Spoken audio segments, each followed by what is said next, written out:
to A Celtic State of Mind. I'm John Dykes, and I'm delighted to welcome back JP Mason. It's PJ and JP on a Thursday. Sometimes confuses me with that one. How often do you get called Paul, John, or PJ? I'm constantly getting John, Paul, and John. I'm all right with it. It's fine. Well, you'll never guess who I got John Paul from this morning. You know that Cameo service where you get videos sent to you for your birthday? Yes. Like by celebrities. Who is it? Come on. Was it Jason Donovan? No, it was Biff Tannen from Back to the Future. No way. Aye, yeah. It's quite something, I have to say. A good few minutes of him slagging my name, even though he doesn't know what he's slagging it about. Like he doesn't have. Wow. It wasn't filled in on the absolute contradiction that is my first name and surname, but. It was an amusing thing to wake up to this morning at like 8:30 or something like that. It's just like, what's this? Like, that's brilliant. Next thing, Biff Tannen is giving it, instead of like McFly, it's like, Mason, hello. No danger, man. All right, I know, 100% that's it, yeah. That is superb, JP. Listen, we're not allowed to talk about anything except for Celtic on these shows, but we might, we might venture into other things. But today it's a big one because it's game day, match day. I was watching, like most Celtic fans, all the pre-match stuff. Celtic are doing a new thing actually, where fan media are being invited in pre-match and post-match to speak to Ange Postecoglou. I think it's a brilliant initiative. And I was watching the pre-match that I think was recorded yesterday with Ange, and I've got to say some of the questions that were being fielded by the fan media were outstanding, particularly when you consider what the first question was. I'm going to bring this up, and the first question, the opening question from one of the hacks, was asking Ange about ticket allocations for the cup final, and Ange's reaction to that was absolutely priceless, right? And I was looking at that and I was thinking how other managers have dealt with the press fairly recently, and I remember quite recently, obviously, Gerrard with Emma Dodds, which has now become a meme regarding him looking happy. But a wee while before that, when Derek McInnes was the manager of Aberdeen, he shot, I think it was Ailey Barber, down in flames and said that she was asking silly questions as well. Oh, yeah. Ange Postecoglou's told him, you're asking us silly questions, but he's done it in such a nice way that he even invited a second question from the person. How impressed have you been with the way that Ange is dealing and has dealt with the Scottish press, JP?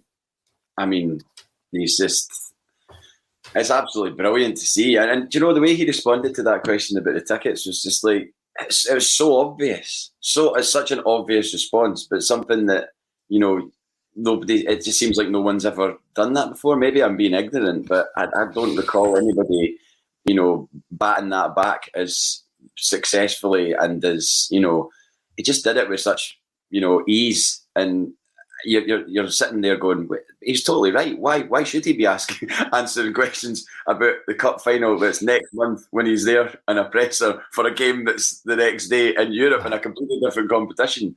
It makes so much sense for him to come back with that kind of response. So he's box office, isn't he? I mean, he's box office for us, maybe not for others, but it's interesting to see probably how other supporters of other clubs who were probably on that,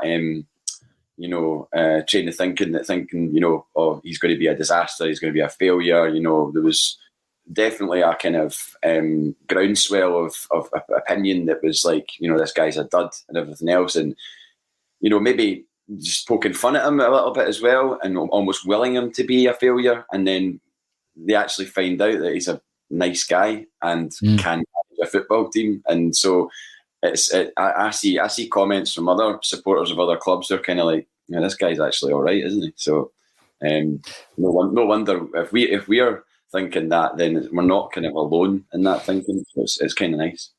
Well, there is a thing where, as football fans, JP, there is the community aspect of what appeals to a football fan.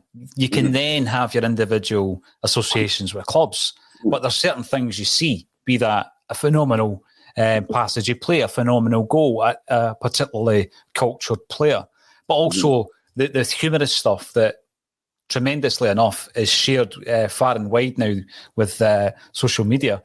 As a football fan, you appreciate that, but you also appreciate the cut of other managers' jibs as well. And I think that Ange Postecoglou, when he came in, I've been asking myself over the last few weeks about my own kind of like take on Ange Postecoglou, going right back. And we've got to mention this because it was on the back of the Eddie Howe debacle that obviously didn't end well at that time, or we thought it didn't end well. And I think that there was the whole disappointment of that as well, JP, that maybe clouded some people's judgment, maybe clouded my judgment, because I was thinking I had bought in to this idea of Eddie Howe coming in, and I'd kind of bought into that, and I was thinking that, you know, in terms of maybe the whole setup, I don't mean style, but the setup and the approach and implementing a culture, and for that to come up from the Premiership down south, I was looking towards that being more of a step towards the Brendan Rodgers ambition that we had around about that time, and I wanted us to get back to that after what happened under Neil Lennon. So there was a disappointment, and then I think that clouded my judgment and maybe some other people's judgment as well when we brought in Ange Postecoglou. And then everybody, myself included, were then trying to find out as much as we could about this manager. But, you know, bringing people onto the show from Australia and Japan who worked in the media in Japan and asking, who is this guy? What should we expect from him? But I must say the very first media conference that we seen was the fan media presser, where we were represented by Natasha, and he came across so well. And I was still cautious though. I was still saying, you know, let's look back at Ronnie Deila and look at his opening gambits when he was announced as the Celtic manager. I thought he talked a brilliant game. Still think he talks a brilliant game. And again, you know, Ronnie Deila was successful, and there was a legacy there with all the players that he brought into the side, particularly the young players. But over the months, I'm looking at Ange Postecoglou in a more favourable light. Obviously, the results help that as well. But as we sit here just now going into this game tonight, we're 4 points behind Rangers in the league. We've got momentum after a really good run that we're still on, unbeaten run that I think extends back to the last time we played Leverkusen. And we are in a situation where we're in a cup final. So at the first time asking, he's got us into a cup final. And we're still in Europe, regardless of what happens tonight beyond Christmas. But we're still in with a shout, JP, progressing in the Europa League. And the kind of vibe I was getting from his press conference yesterday and Cameron Carter-Vickers is that we still believe we can get in.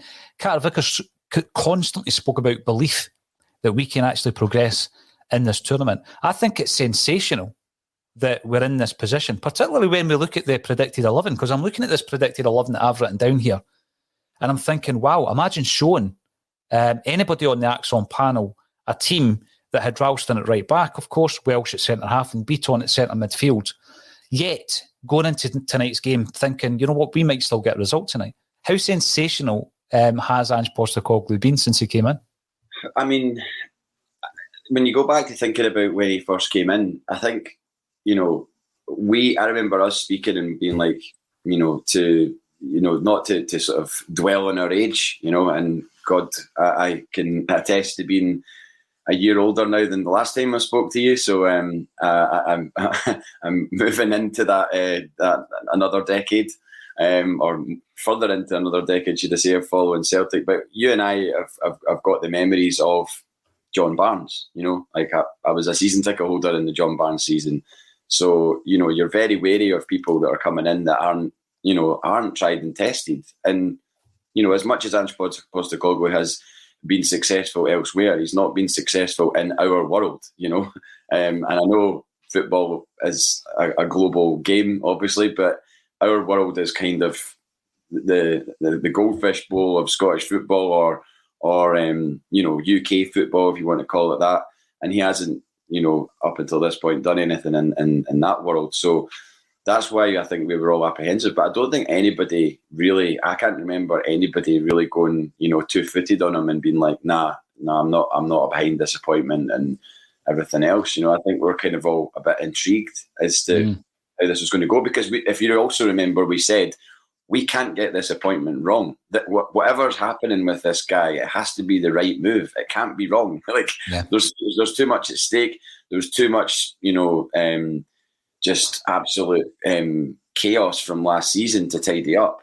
And he's done, and a combination of him and the recruitment's been good. For once, we've actually recruited well, and we've not got guys in that maybe people weren't 100% on, or they were, these guys are maybe more likely to be first or second choices than third, fourth, or fifth choices down that list.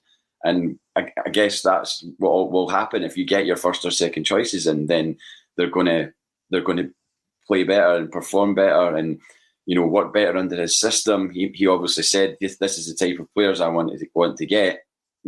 Get me them, and we'll talk about it when you've got them to the table, type thing. It just seems a lot more joined up, and I know that we're not at the point where we have the kind of Eddie Howe model where there's like a team of people and there's this guy and there's that guy and all the rest of it. That's obviously where we wanted to go. We can't do that straight away, but I would imagine that we'll be sort of working towards that. But thank God we've got somebody in charge of the first team right now that is getting performances out of the players. And we go there tonight to Germany. I mean, I wish I was there. I've been to Germany a couple of times with Celtic, a few times, Hamburg, Mönchengladbach and Munich. I think I've done the away trips for, and they're always great. But I just didn't fancy sitting in the home end because I thought that's the guarantee it'll be a home end ticket I'll get. And sitting in a home end in a competitive European fixture, I've done that. Anderlecht away when we beat them 3-0, and not being able to celebrate those goals was not fun. But we go in there tonight, and because we've got the safety net of already being in this Conference League, we can go out there and go at them tonight. And I know that might sound absolutely gung-ho because they are very capable of doing to us, again, what they did to us at Celtic Park. But I have a feeling, just on what their coach said as well, that we're not going to be on the end of hiding tonight. I hope we're not anyway. I think we'll maybe give a better account of ourselves than how we played at Celtic Park. And again, we go back to that analysis, the post-match analysis. Everybody was saying that's not a 4-0 game. It wasn't. It wasn't a true reflection of the game, and we arguably could have scored a couple of goals in that game, but it just didn't happen for us in the night. So, looking forward to the game immensely tonight, and I'm optimistic. And who would have thought that we would have been optimistic going into the second last game in the Europa League campaign? Who would have thought we'd have even been there? Because remember all the chat leading up to, we've gone so many days towards the Champions League qualifiers, and we still didn't have a manager. Yeah. And the note. You were counting it down, exactly. Behind me, and we seem to be so far behind, and we're all going, how are we going to make this up? How are we going to get a team together and playing and everything else? And then lo and behold, here we are, and we're in a cup final, like you say. I mean, the first time of asking, he's in a cup final. And I said on Saturday after the game, I know we didn't play that well, but I said, I'm pretty sure Rangers would take a 1-0 right now, and I'm pretty sure they still would. So. See, the big thing for me, JP, picking up on some of the points you've made there, I thought that was yet another milestone. Not the performance at the weekend, the fact that we got the win. We've come up against Livingston twice this season, and we couldn't find a way. We couldn't craft the opening that we required. And time and time again, I've said, at that 75-minute mark, where are we going to get in? You're looking at the game at that stage thinking we're not going to get the win. And that's how I felt against Livingston at nothing each. Thought we might have got a wee get away jail card at the end with a penalty against Livingston. But against St Johnstone, I was looking at that situation thinking, well, this is a different challenge again because we've been here before. Can we find a way to break this side down and get a goal? And we did. So I think it's a massive milestone. I really do, in terms of the development of this Celtic side under Ange Postecoglou. And we'll talk about various elements of that as we move forward. I think what he's done really, really well, Ange, is, you're looking at a side there that not only was it depleted with quite a lot of the let's not forget the low knees moving out, and you love them or loathe them, right? Like Salt and Big Duffy, El Yunusi and John Joe Kenny, who I didn't rate, but there's 4 first-team players out the door 3 of your big players in Ayer and Christie and Eddie out the door. And, Frimpong, who'll be playing for our opponents tonight, we lost him in January and never replaced him. So he was a big player for Celtic. So that's a huge amount, as well as Scott Brown, Neil Lennon, Peter Lawwell. And then since then, another head of department at Dom Mackay. So dealing with all of that, that's massive, And I know there were other players that left as well. And I think what he done really, really well, what he has done really well, and you look at the performances of the experienced campaigners. So James Forrest and Callum McGregor, they're your two homegrown guys that are getting to their late 20s, early 30s now, 300 and 400 games under the belt, silverware upon silverware between the two of them. And what he's getting out of both those players is consistency. Both of them are a massive influence. I'm going to tell you right now, I'd be playing James Forrest for the start tonight, just after his cameo at the weekend. So he's called upon the experience that he already had at his disposal. He's then looked at, and this is maybe one of the biggest surprises for me, when you look at re-energising players, and the success story of the season has obviously been Tony Ralston, but he's also done that to differing degrees with Beaton and Rogic. Again, both experienced players at Celtic. Beaton's now 30, Rogic's 28. They're both, as of next year, got 9 years under the belt as Celtic players. So he's got another 2 players to add to McGregor and Forrest. And then, of course, we've got the 2 experienced players that were brought in Joe Hart and James McCarthy. Now, we've not seen much of McCarthy, and I will bring him up as we go through this podcast, because I seem to be banging the McCarthy drum a wee bit. But what he's got in those 2 players is the experience. So what is McCarthy doing behind the scenes that we don't know about? How is he on the training park? How is he in the dressing room? How is he when he's maybe on the bench alongside guys like Montgomery and Urhoghide, as he will be tonight? And I think that what he's done pretty quietly is he's managed to galvanise the whole side with that experience, JP.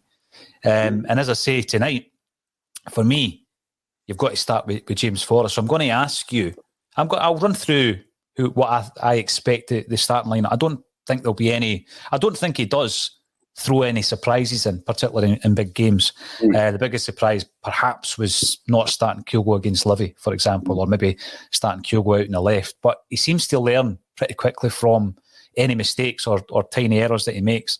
So I would expect Hart, Ralston, Juranovic, Carter-Vickers and Welsh, who is fit after getting elbowed by Big Rooney, Beaton and McGregor, with Forrest, Turnbull and Jota and Kyogo through the middle. That's what I would expect to be the starting lineup. What's your thoughts on that, and would you make any changes yourself, JP? I did the question get asked yesterday about Tom Rogic. I take it he's going to miss. He reckons that he'll be back for the Aberdeen game.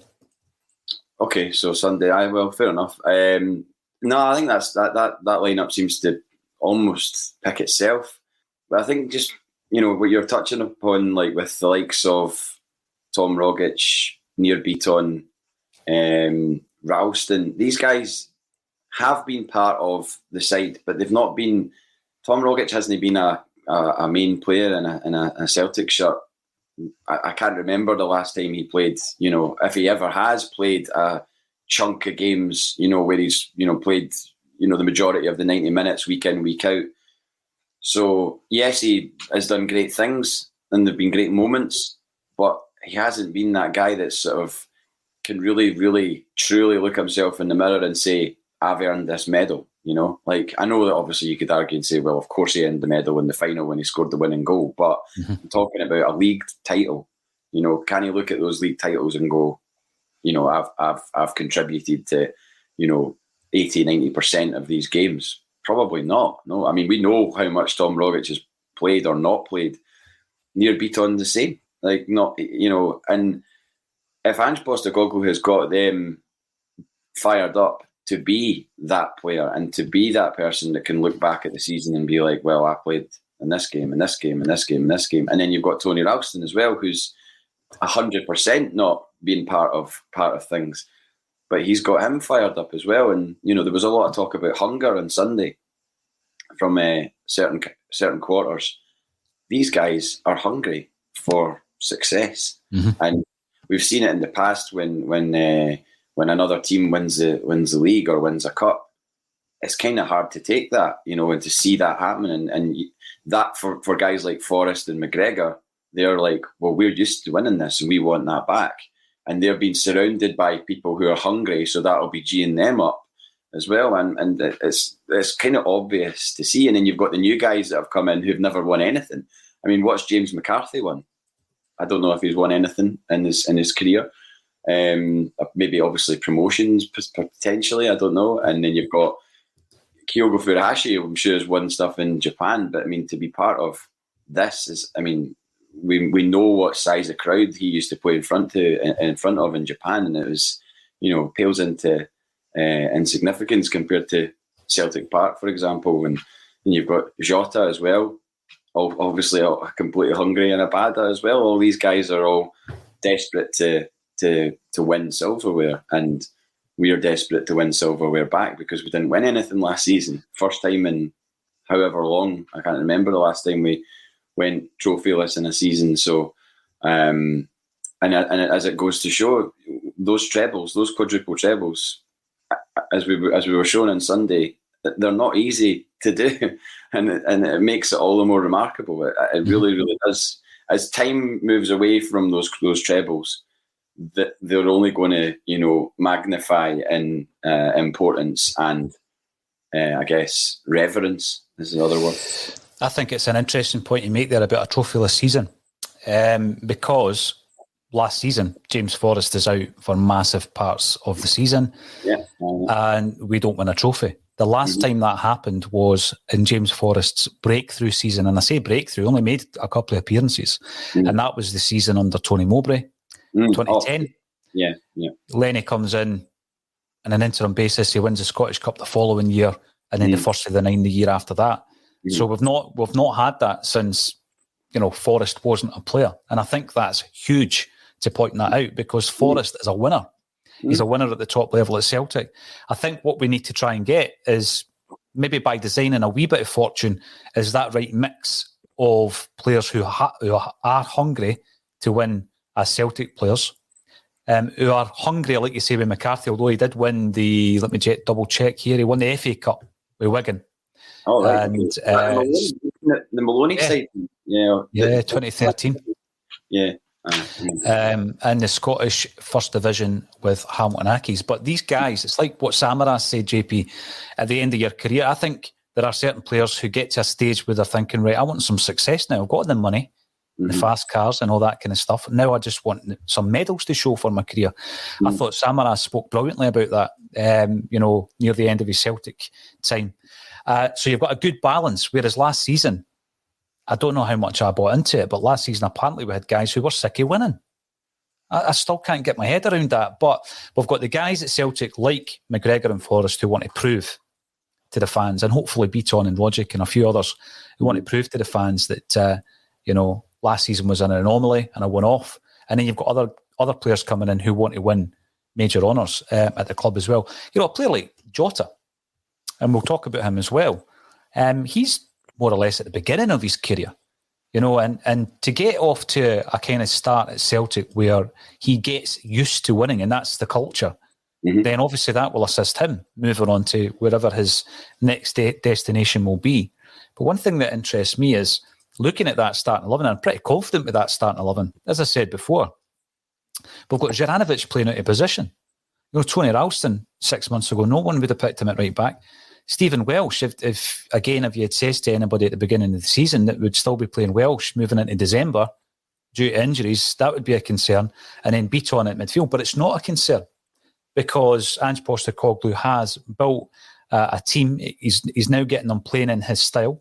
He spoke about the fact that it wasn't quite there the last time round when we played Leverkusen. But he caveated that by saying that, Kyogo and McGregor were coming back in after spells out, which some people tend to forget. I mean, Kyogo probably had two of the best chances of that night. A 100% sharp Kyogo might have scored at least one of them, JP. I forgot that they'd just been thrown in for that game. Yeah, that's a good point. They came out of cold storage, didn't they? They just suddenly were playing, and nobody really expect. Yeah, when the team was announced that night, no one really expected them to be in the side because they were like, no, surely they've not got a chance in hell of playing and then they ended up playing. That's right. Aye. So at least they're you know the wheels are turning for them at the moment, and they've been playing in a pretty successful side. Really, I mean, we've beaten Ferencváros home and away. You know, we've just got through into a cup final.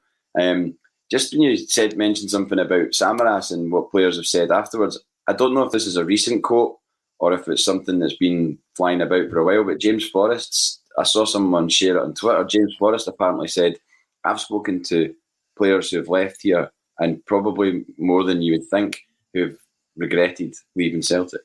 I bet. And, you know, he's obviously been there for so long.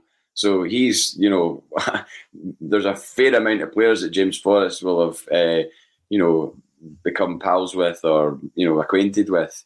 So, you know, I wonder who those people are, you know. I mean, I'm pretty sure they're probably players that we had time for and you know, fated while they were at the club. So it would be interesting to know. It would be. I mean, I'm going to speculate. I look at players like Paddy Roberts, and, you know, Dembele. I mean, another one, perhaps Wanyama. I mean, they go, and the money is such a pull for players, and you know, you can understand why it happens. And actually, we built it in some time ago into our model, so we expect it as Celtic fans that Dembele and Van Dijk and all these players come along and they're using us as a platform. So we accept it, but you know, it doesn't always work out, and you've just got to look at Paddy Roberts. I remember watching John Guidetti, and there was a spell when he came in.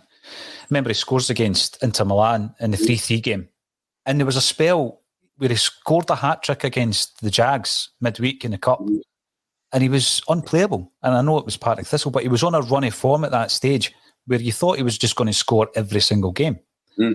But his attitude wasn't right. He's left Celtic, and he's never really achieved anything since then. I mean, off the top of your head, where is he? You know, it's not as though he's tearing it up somewhere and, you know, getting Swedish caps, which he should have been getting by this stage on a regular basis. I mean, it's kind of the same with Mr. Dembele. I mean, I'm sure Mr. Dembele is delighted at the fact that he's, you know, been playing for Lyon and Atletico Madrid, but he's not, you know, bothered the French national side, has he? I mean, arguably, we would have all thought that he would have. Is injury alone the reasons that he's not played every week, or is it something else? You know, is it, you know, he's just not happy where he is, or I mean, I don't know. It's all speculation, but you do wonder about players that leave Celtic and then don't go on to just have like that consistent career where they're playing week in, week out, and they have the adulation of the fans and everything else. So there's a lot of examples you could look at and, you know, draw your own conclusions from James Forrest's comments about that, you know, where you could be like, well, kind of, you know, they're kind of obvious in some respects. But I mean, you know, you and I, would we leave Celtic? I don't think so. I mean, I'd find it very, very hard to, you know, and I know it's all very well saying that, you know, because, you know, you're a fan and everything else, but, you know, I don't know how I could get prized away from it. Just to actually pull on that shirt in the dressing room, that moment alone, every time you get to play, would be phenomenal. So, we did a video fairly recently in the studio with Paul McQuaid, who's written the Johnny Doyle book, the long-awaited Johnny Doyle book, and I remember talking to him about that, the fact that, you know, as we move into the modern day, the modern age, players like Callum McGregor and James Forrest, who I hope and maybe even expect to be one club men, even though McGregor went for a short spell on loan elsewhere, are few and far between. We're moving into an era where that isn't something that you're going to see too often. But I guess that the realisation for me, JP, was Tierney, because I never thought, you know, I realised that it was going to get to that stage where he was going to be much sought after, very much like Paul McStay, where the interest would be from down south, as it was with the Maestro and in Italy. And I think there was German interest in Paul McStay as well, a couple of clubs over in Germany. But he stayed with the club. And I thought that Kieran Tierney might have just done that. But I still look back on that, and it's not an excuse to give Brendan Rodgers a kick in. I felt that Tierney's whole outlook changed under Rodgers, and I think that Rodgers might have moulded his way of thinking. in terms of if he wanted to absolutely fulfil his potential, he had to leave Scottish football, not necessarily Celtic. He had to leave Scottish football. And he's gone on, and what he's doing at Arsenal has proved that he can play at a higher level. And we've spoken many, many times about where next for Kieran Tierney. If he was to move to another English club, the transfer fee would be off the scale. It would be astronomical. But I don't know. I'm going to say it. I don't think there's a club in English football that he wouldn't get a game for. I think he could play for any club in England.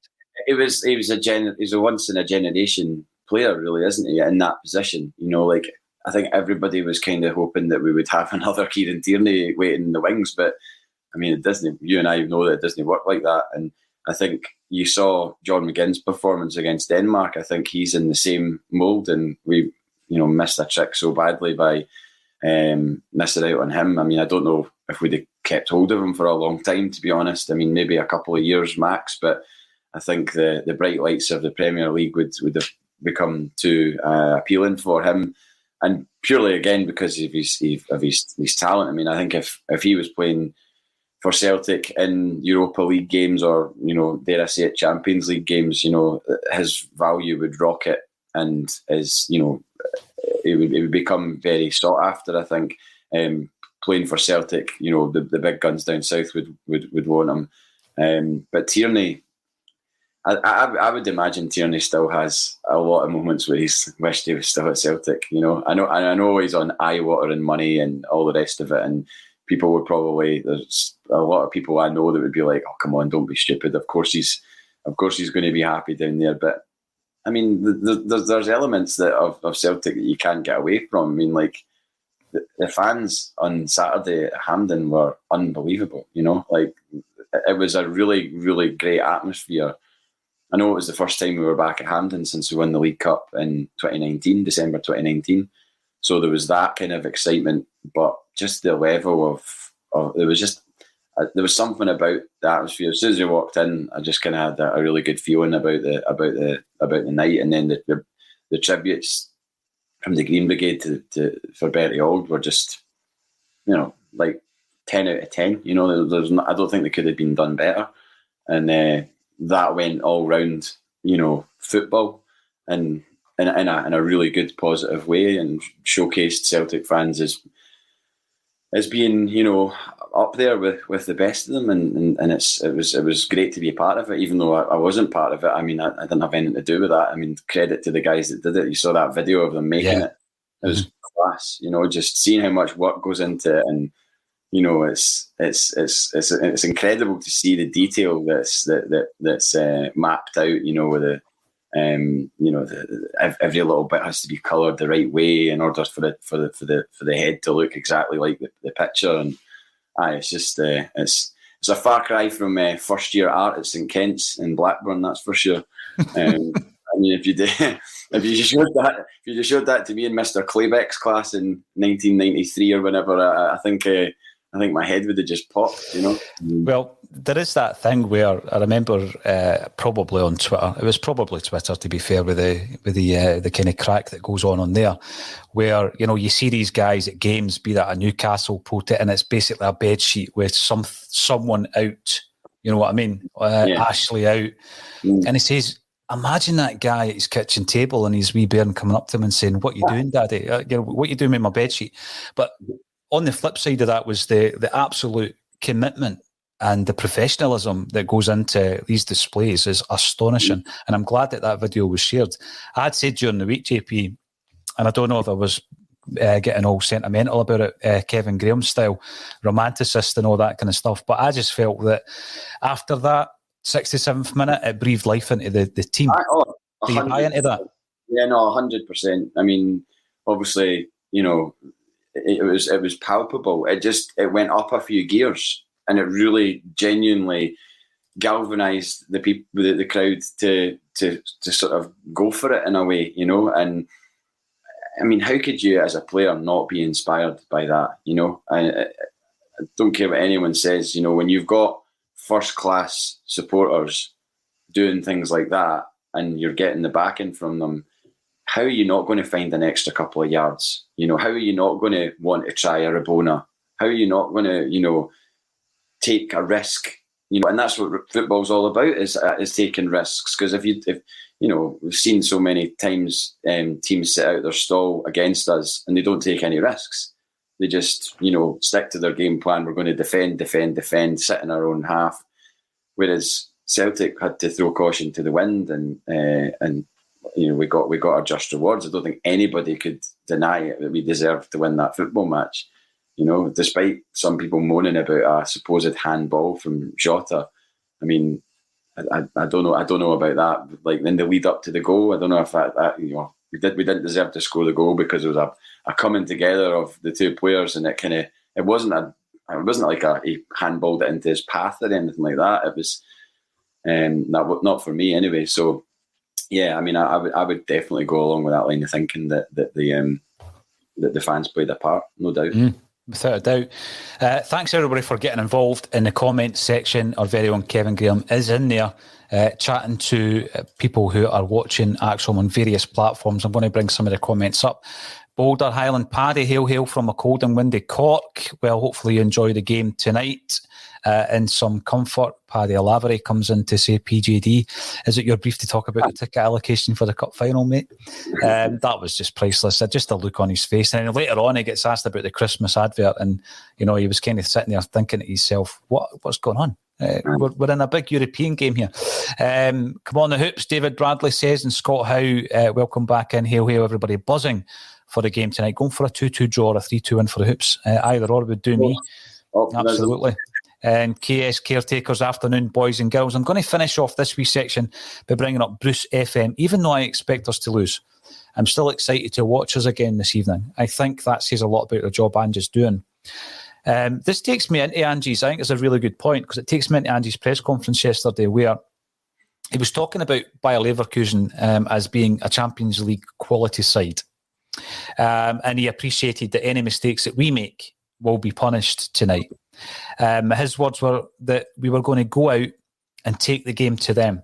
Bold as you like. But that when you do that, it could end up being a painful experience. So he takes it on board that you might be on the end of a 4-0, as we have been previously. Does that kind of level of confidence, like what Bruce is saying, excite you, or does it concern you? I think in this scenario that we're in, it doesn't feel, because we're in a strong position-ish in the league, we're 4 points behind the league leaders, and we're in a cup final. I think the optics would be different if we were further behind in the league and we'd been knocked out of the cup on Saturday. I think you would probably be thinking, let's not get embarrassed here or anything like that. But I think there's just there's a genuine enthusiasm for the way that the team's playing, and you kind of think to yourself, well, if the team can play like that, then why not encourage them to play like that? I mean, we went over to Spain and did pretty well. Obviously, we ended up losing. I know that we didn't lose to a bad side. We lost to a Spanish like top six side. There's no shame in that. But we gave a good account of ourselves, so we've got the ability to do damage to teams. It's just about keeping the back door closed, and we've got better at that in the last month and a half, as the clean sheets have attested to. I mean, we still have a penchant for giving heart in the mouth moments, like in the last minute on Saturday with I don't know what Joe Hart was doing. I don't know what. I think it was somebody play a really bad pass back. McCarthy. It was McCarthy. Yeah.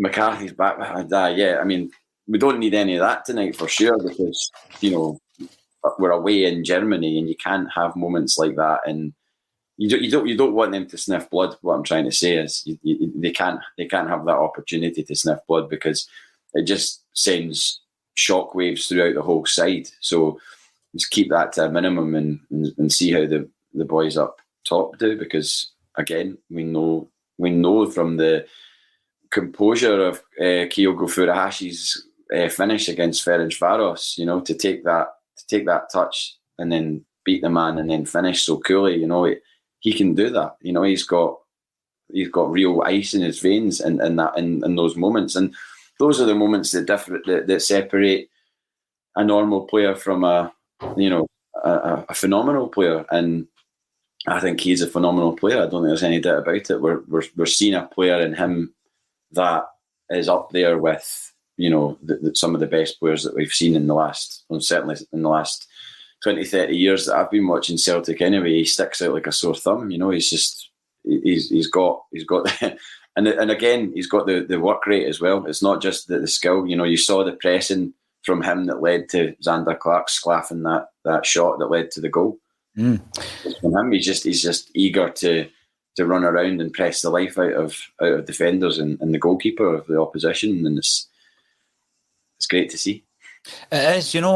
Every time we come across another clutch of special players, and I think we do have that at the moment in the likes of Kyogo and Jota and Abada. I mean, yes, he's not been as consistent as the other two, but we'll put that down to his age, I reckon. His inconsistencies. I think he'll get stronger, particularly now that Forrest is back as well, and they're both pushing for that starting jersey.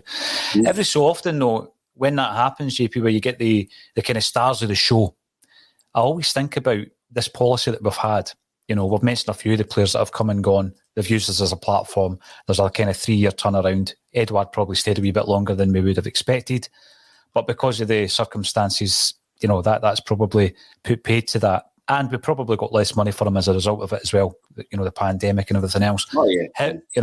But you're looking at Kyogo. It wasn't that long ago that I'm going to go back. I'm jumping back a wee bit. Celtic tried to bring in Henrik Larsson at the same time that they were trying to keep George Cadet at the club. Mm-hmm. So there was a moment in history where Cadet had agreed to stay with Celtic and we had already secured the signing of Larsson. But that match made in heaven never happened, And there's always these moments through Celtic history that I look and I think, imagine we had kept him and he had married up with him. Imagine McStay playing with that player. Because the timeline's right. You can't imagine a player that played in the 60s to play with McStay, etc. And I just think if we look over the last 10 years, the likes of Kyogo, imagine Kyogo in a team with Eddie, full, firing on all cylinders, Eddie, with Jota, with Dembele, with Wanyama, with Van Dijk, for me, Denayer was one of the best centre-halves we've had in recent times, Foster in goals, and Tierney at left back. Then you start thinking to yourself, if we had a different model, and the model wasn't a 3-year turnaround, it was maybe a 5-year turnaround or 7, and these players all played together at Celtic Park, then you're not talking about the Conference League then. You're talking about a Champions League team. And I don't mean we're going to win it, but you're talking about a team that can progress. So it's not about failing to identify the players. We've done that part of it, maybe with the exception of last season. But we've actually excelled at that. We've found the players. But the model doesn't allow us to actually nurture them within the same team. And that, I think, is a big frustration. I mean, you think of the team we could have had based on players who are still playing right now, who are not past it over the last 10 years. And that is a team that could progress in Europe. Oh, yeah, 100%. I was talking about this with somebody recently about the Hibs team that got broken apart. That Hibs team of, Brown, who else was it? You had Gary O'Connor, Kevin Thompson. If all of them had sort of stayed together and not been, I know that obviously the money that they got for those players has done Hibs well in their finances and their development and their academy and everything else. But if that team had managed to stay together, arguably could have had a real shot at the title and might have interrupted the sort of monopoly, so to speak. So yeah, when you think about the players that could have, and maybe in some cases should have stayed at Celtic, then I mean it's a frightening prospect. But when I think back to the players, like Van Dijk or whatever that have played for Celtic, it just brings a smile on my face to think, God, I saw him play for Celtic. A lot of games for Celtic.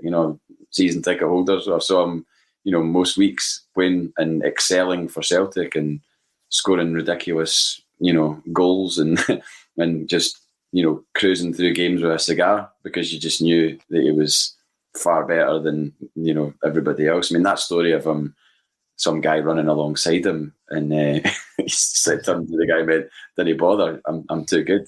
Like, I mean, like, you're not going to get me. Remember this, the up at McDermott Park, the 1-0 game, where he just, it was almost as if, right, if you guys aren't going to do it, I'll do it. And I just remember the thing that struck me with Van Dijk was the range of passing was unreal. I mean, he could play a 10-yard pass as good as he could play a 60-yard pass. It was incredible. And it was effortless as well. And I know that, to make it look effortless takes a lot of effort, but you would be spraying the ball all over Celtic Park. And like yourself, JP, I've had the opportunity to be on that park, and it's a lot harder than it looks to spray a 60-yard pass, that's for sure. You start running in your own half, and then you realise you're only just past the halfway line, and you've still got to make it up to the goals. I mean, I appreciated my friend Michael Mulroney. He said, "Right, I'll just hold it up, and I'll weigh it off for you. You run from midfield."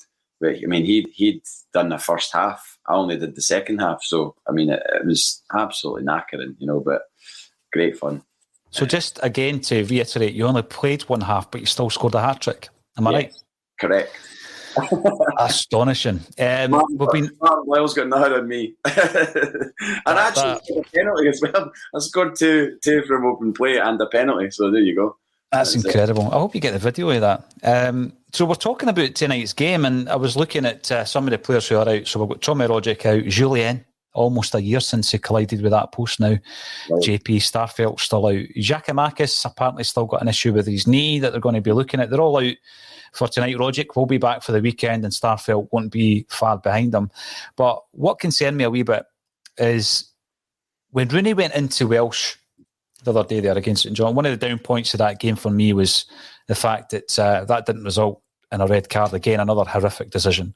Not as bad as the one in the B team against Clyde in the Glasgow Cup, it's got to be said. Did you see the sending off of Conor Hazard? I've not seen it, no. He's 3 yards out his box. And they've given a penalty. I'm not kidding. He's 3 yards out his box, and the referee gives Clyde a penalty. It's one of the worst decisions I've ever seen. If anybody's not seen it yet, just check my Twitter page. It's quite high up on my Twitter feed because I retweeted it last night. It's a shocking decision. Yeah. Arguably, it's not even a sending off. But Hazard comes back in for some kind of action. Mm-hmm. There's all this talk around the goalkeeper scenario at the moment, and he's promptly sent off. And obviously, we've been speaking about the refereeing decisions, and I thought the Rooney versus Welsh one was the 6th red card that hasn't actually been punished yet against Celtic players this season. And I'm going to keep counting them, JP, and we can maybe have a look at them later on a paranoid state of mind later on in this season. But I was looking at the situation. Had Welshie not made it, then we're in serious trouble again. We're only one player, in certain positions away from, right, Beaton, who's playing some of the best football he has in a Celtic jersey. Right, we're going to actually stop that progression by pulling you back into the central defence. And we all know he's not as good there. We all know that. Going into tonight's game with Beaton at centre-half is a completely different proposition entirely. So I think what it brought home to me was the importance, once again, of this January transfer window, JP. And I think we're in a good position there. But my big concern is the sheer number of players, because Postecoglou has mentioned time and time again there are certain areas. Let's say there's 3 areas in his mind, but we lose a few players because we would expect Barkas to leave. You would expect maybe for us to find a club for a Yeti. There's question marks over Bolingoli, who's only featured twice this season. I put Sorrow in that category, but I don't know what Postecoglou thinks about him. But you'd maybe expect us to shell out a few players as well. So they've got to also be replaced. So we're moving into a January transfer window where, as Colin Watt has pointed out, we might end up needing 5 or 6 players. Do you expect Celtic to go gung-ho in relation to that? I mean, I think Ange Postecoglou has made reference to the fact that we're better placed going into this transfer window than we were the last one, because he was only, in the door and it was all a bit chaotic. COVID was still prevalent. I mean, I'm not saying it's not still prevalent now, it is, but maybe not quite in the same way as it was, 6 months ago. So yeah, I mean, I would like to think that they've done their homework and they've got players lined up time will tell. I mean, we've experienced disappointment many times in a January transfer window in the last however many years. So maybe this is the January where we get a pleasant surprise, and there's a similar picture to the famous, was it Guppy, Silla, Hartson? Remember was there not a photo when Martin O'Neill signed all three of them? It was just kind of, they were all paraded at the same time. Mm-hmm. So maybe we might be treated to that, and we'll wait and see who those players are. But on the Welsh thing, I noticed when he was down, he was absolutely raging. I don't know if that was relayed on the TV, but I was watching him because I was like, what's happened there? I didn't see the incident live. I didn't see what happened. I mean, I thought he maybe landed awkwardly or something. I didn't see what you can obviously see in the slow motion replay. But he punched the ground and he was raging. So I don't know if they did some sort of test on him and he failed it in order to continue because there was a head knock, or if there's a rule that you have to go off if it's a head knock, you have to go off. But I mean, he kind of looked all right as he was walking off, but he'd obviously been told he couldn't continue because that's why he was punching the ground. So. It was a bad one. I said that after the game. It might even have been concussion. I mean, if you're out even for a second or two, JP, it's game over. So as you say, there would have been some test and he's failed it and he's gutted. And he's a player that, again, I like Welsh. I don't think he's our first choice centre half when everyone's fit, but he's certainly our first choice just now. I mean, David Kelly comes in, tell me, calm down. It would have been Scales or Murray at centre half. Well, exactly. It would have been Scales or Murray at centre half, perhaps. Brune Warrior comes in. Mind that time I told you, Paul, that Celtic created clear scoring chances versus Leverkusen, and we were far from a 4-0 doing, as was being suggested. Well, that's both Ange and the Leverkusen boss now backed that up. Yeah, I mean, you couldn't deny that we had numerous clear goal-scoring chances on the night. My biggest frustration that night, I think, was the fact that, and again, this is probably on Leverkusen rather than us, but they played that system so well that when we get the ball at the back, and we were basically going from left to right, and we're going from left to right all night, right across the defensive line, passing. That's why the two centre-halves probably in that particular game, but certainly in various other games, touch the ball more than anybody else on the park because it's small, short passes, left back, centre half, right back, and it continually went back to Joe Hart.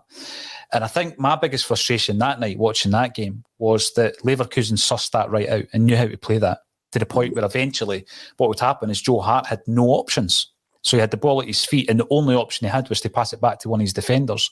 Everybody else was being cancelled out further up the park. And eventually what Leverkusen were doing was charging down the goalie, which was giving him one option in the middle of the park. But to get there was a whole lot of bodies to get through. So that was my biggest frustration. No denying we made some brilliant chances. And I reckon that Kyogo that night, he might have just been a wee bit short in terms of his sharpness, understandably. Because on another night, he might have scored one or two. It was never a penalty against Carter Vickers. That was really harsh that night.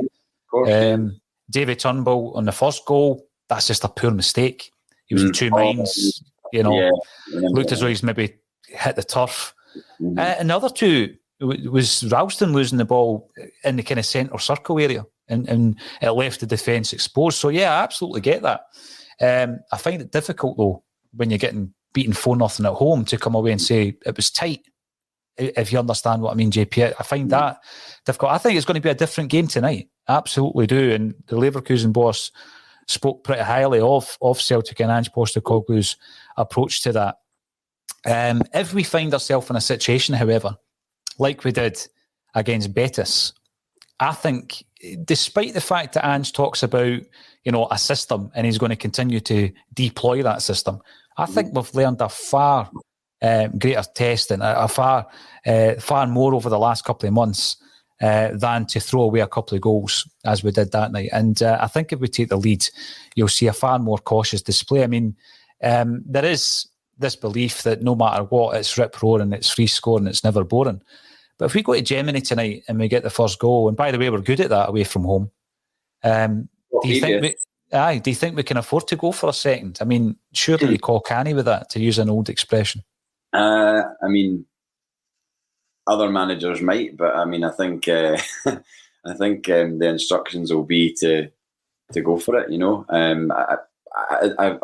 I'm intrigued. It's a very intriguing scenario to be in this position, and playing a really, really good side. I mean, I'm not sure where they are in the Bundesliga now. Are they must be still bothering top 3, top 4 spot, I would imagine. I mean, I know they lost heavily at home to Bayern Munich. Did not get tonked 5-0 at home.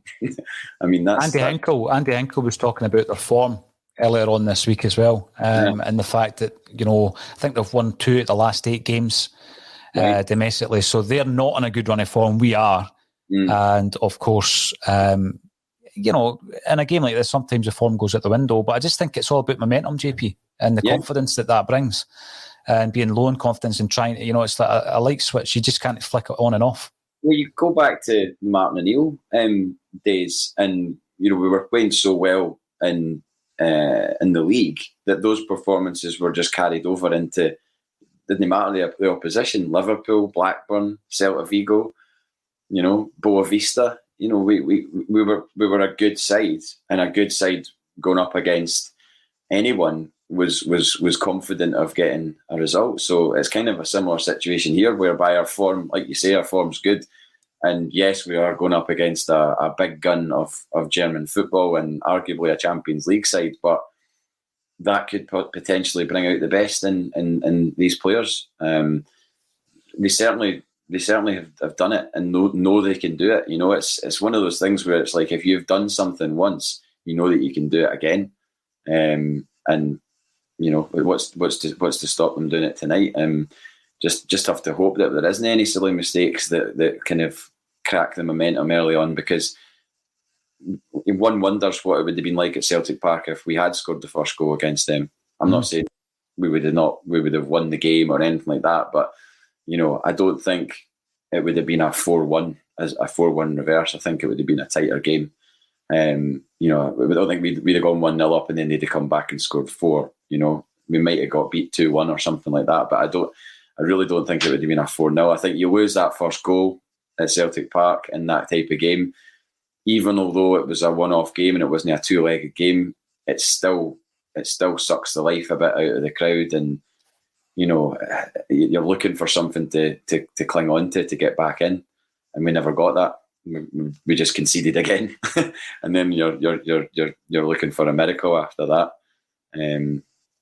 I mean, that's against Bayer Leverkusen. I wouldn't ever say at half time, if you were 3-1 down, the game was over. No. You know what I mean? Like, as was said at the weekend, I mean, that's crazy talk. I don't know where that came from. And if that was one of our players saying that, I'd be, pack your bags and get out, It would have been the topic of discussion throughout this week for sure. 100%, yeah, 100%. You think about the talk of hunger last year, losing the hunger. That's the kind of thing that Neil Lennon was talking about after the Ferencváros game.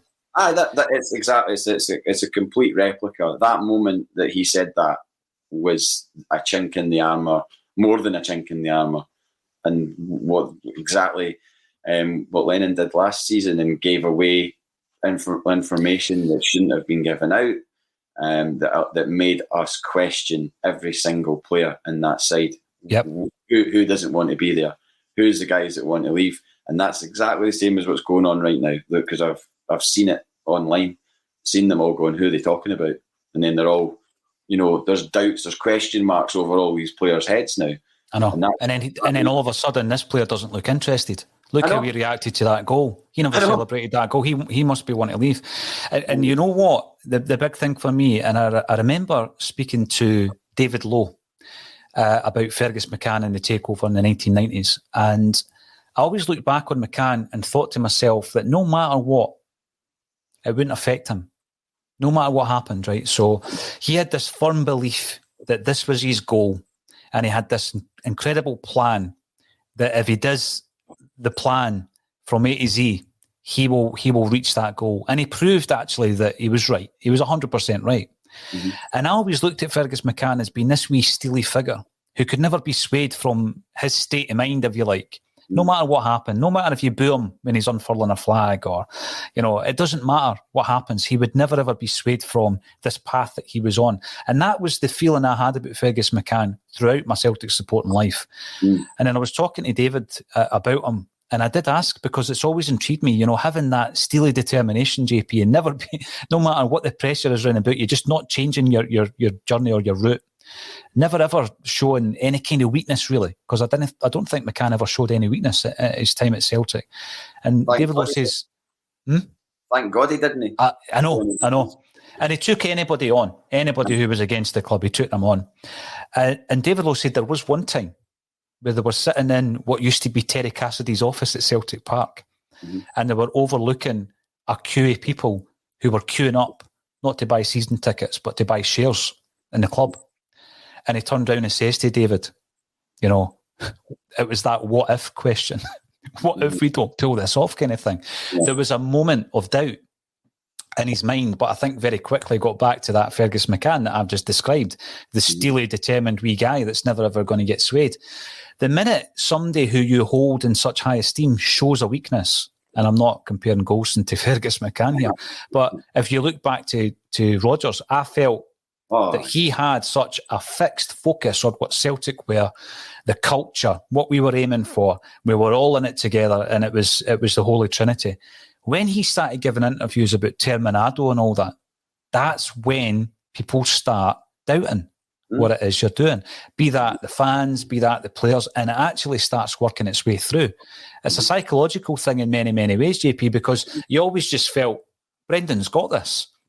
We can trust him. He's got this. Whatever the decision is he makes, it's going to be the right one. It's going to work out okay. But the minute you see that weakness... Maybe except Paris Saint-Germain away. He definitely didn't have that. we went a goal up, though, did we not? No, we did, to be fair. But seeing Fergus McCann get booed when he unfurled the flag, I remember being absolutely livid at the people round about. I was screaming at folk round about me going, what are you doing? This guy... You can't boo this guy. Like, what are you like? I know it wasn't the whole stadium, but there was a significant amount of people booed that day, and I would hope that the people that did, maybe, look back on it and think, what was I thinking? They must do. Yeah, they must do. I was an 18-year-old boy, and yet I knew that this was a wrong thing. This was something was not right with this, this moment in time. There should have been a, rapturous applause. He's unfurling the league flag for the first time in 9 years, and it's stopped them breaking their record. It's that was there should have been no negativity that day, but But again, the minute you see it, and we never saw it with Fergus, we certainly never seen it publicly, that any kind of self-doubt, the minute you start seeing that self-doubt, that there's problems in the camp, it can escalate. And I think that our challengers this season is going to be between Celtic and Rangers. We've seen a very good start to the season by Hibs, Dundee United and Hearts. I said earlier on in the campaign that, what happens is it all comes down to depth of squad, JP. It comes down to having been through a league-winning campaign previously, because that speaks volumes, that kind of experience, and it will come down to Celtic and Rangers. So you really can't blink in any way, shape or form, and I think that we've seen a wee bit of that over the last week. I know you don't like predicting tonight. What I'm going to ask you then, because my prediction every time we go into a European game away is that Celtic will score first, and that's my prediction for this evening. Have you any predictions yourself, JP? Oh God.